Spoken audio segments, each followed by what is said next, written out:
For Americans, this was no idle dream. In 1961, with the space age only a few years old, an American president urged his countrymen to reach for the moon in earnest. He was John F. Kennedy. In a speech to Congress in May 1961, President Kennedy said, "I believe that this nation should commit itself to achieving the goal before this decade is out of landing a man on the moon and returning him safely to the earth. No single space project in this period will be more impressive to mankind or more important for the long-range exploration of space, and none will be so difficult or expensive to accomplish. But in a very real sense, it will not be one man going to the moon. It will be an entire nation." a man on the moon by 1970? Few people seriously believed it could happen. But Americans went to work with a will. Their space program moved ahead. One-man Mercury flights, two-man Gemini flights, three-man Apollo flights. The scene now shifts to the Kennedy Space Center in Florida. Apollo 11 is pointed skyward. Strapped on couches in the command ship are three astronauts, Neil Armstrong, Edwin Aldrin, Michael Collins. The date is July 16, 1969. It is 9:32 Eastern Daylight Time, with launch controls countdown going strong. 15 seconds, guidance is internal. 12, 11, 10, 9, ignition sequence start. 6, 5, 4, 3, 2, 1, 0. All engine running. Liftoff. We have a liftoff. 42 minutes past the hour. Liftoff on Apollo 11. Tower cleared. Apollo 11 was off on its 8-day mission. At launch, the moon was 218,000 miles away. In 3 days, the ship reached the moon and went into orbit around it. Then Neil Armstrong and Edwin Aldrin crawled from the command ship Columbia into the Lander Eagle. Eagle separated from Columbia and its pilot Michael Collins and started down for the moon's surface, reporting to Mission Control at Houston, Texas. 100 feet, 3.5 down, 9 forward. 5%. How many bites? 75 feet. That's looking good, down a half. 6 forward. 60 seconds. Ice on. Down 2.5. Forward. Forward. That's 30 feet down, 2.5. Picking up some dust. 30 feet, 2.5 down. Straight shadow.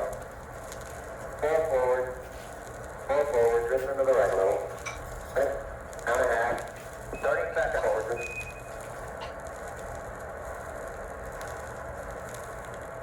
Contact right. Okay, engine stop.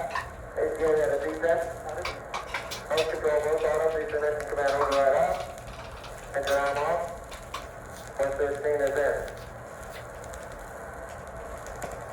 We copy you down, Eagle. Listen, Tranquility Base here. The Eagle has landed. Roger, Tranquility, we copy you on the ground. You got a bunch of guys about to turn blue. We're breathing again. Thanks a lot. Thank you. Houston, that may have seemed like a very long final phase. The auto targeting was taking us right into a football field-sized crater with a large number of big boulders and rocks for about 1 or 2 crater diameters around it. And it required us join the P-66 and flying manually over the rock field to find a reasonably good area. Men had reached the moon. The date was July 20th, 1969. And before this day was to end, the first man in history would walk on the moon. Soon, Neil Armstrong opened the Eagle hatch and started out. Okay, Houston, I'm on the porch.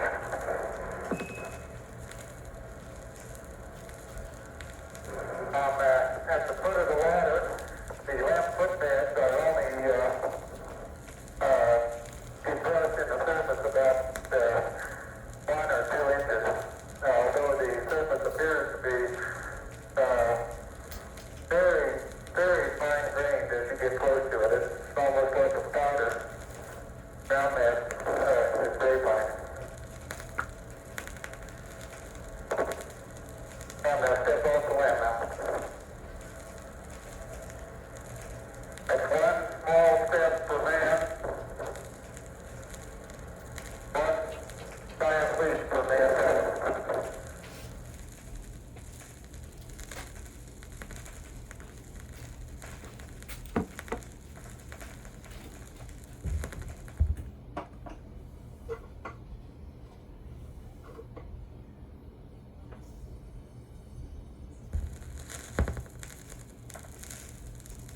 Neil Armstrong was now the first man in history to stand on the moon and leave his footprints there.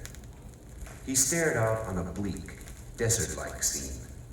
The moon had a dull grayish and dirty brown look, except in the bright, glaring sunlight or in the deep black shadows which darkened the surface. The surface was lumpy, rocky, pitted, cratered. It had a soft and sandy feel, and was even a bit slippery. The surface is fine and powdery. I can pick it up loosely with my toe. It does adhere in fine layers, like powdered charcoal, to the sole and insides of my boot. I only go in all fraction of an inch, maybe an eighth of an inch, but I can see the footprints of my boots and the treads and the fine sandy particles. There seems to be no difficulty in moving around as we suspected. Absolutely no trouble to walk around. These engines did not leave a crater of any size. We're essentially on a very level place here. Okay, Buzz, we ready to bring down the camera? I'm ready. I think it's good well squared away in good shape.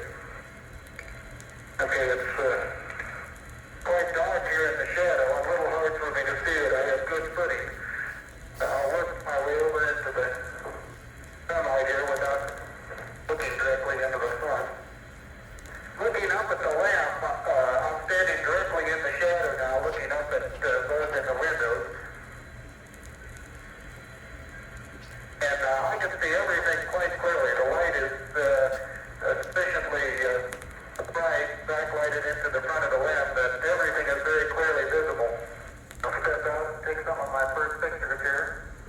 Roger, Neil, we're reading you loud and clear. Let's see you get some pictures and the contingency sample. Very interesting. It's a very soft surface, but here and there where I plug with the contingency sample collector, I run into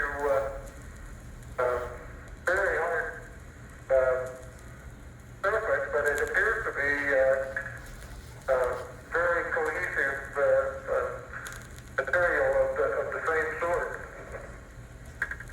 I'll try to get a rock in here. It's a couple. Looks beautiful, Manuel. It has a stark beauty all its own. It's like much of the high desert of the United States. It's different, but it's very pretty out here. Be advised that a lot of the rock samples out here, the hard rock samples, have what appear to be vesicles in the surface. Also, I'm looking at one now that appears to have some sort of phoenixes. Armstrong collected soil and rock samples and took more pictures of the moon's surface. The minutes flew by. Nearly 20 minutes passed since Armstrong had set foot on the moon. Now it was Aldrin's chance to step on the moon. Okay, ready for me to come up? Yeah, just stand by a second. I'll move this over the handrail. Okay? All right, just got it. Aldrin started out of Eagle, with Armstrong guiding him along. Okay, you're right at the edge of the porch. Okay. Now I want to back up and partially close that. Making sure not to lock it on my way out. Particularly good thought. That's our home for the next couple hours. We want to take good care of it. Okay, I'm on the top step and I can look down over the RCU and landing gear pad. It's a very simple matter to hop down from one step to the next. Yeah, sometimes be very comfortable and walking is also very comfortable. You've got 3 more steps and then a long one. Okay, I can leave that 1 foot up there and both hands down about the 4th rung up. There you go. Okay, now I think I'll do the same. A little more. About another inch. There you got it.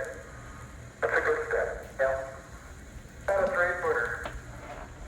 Beautiful, beautiful. Isn't that something? I had never some flight out of him. Magnificent desolation. Isn't that fun? The men collected rocks and soil samples, their first science task.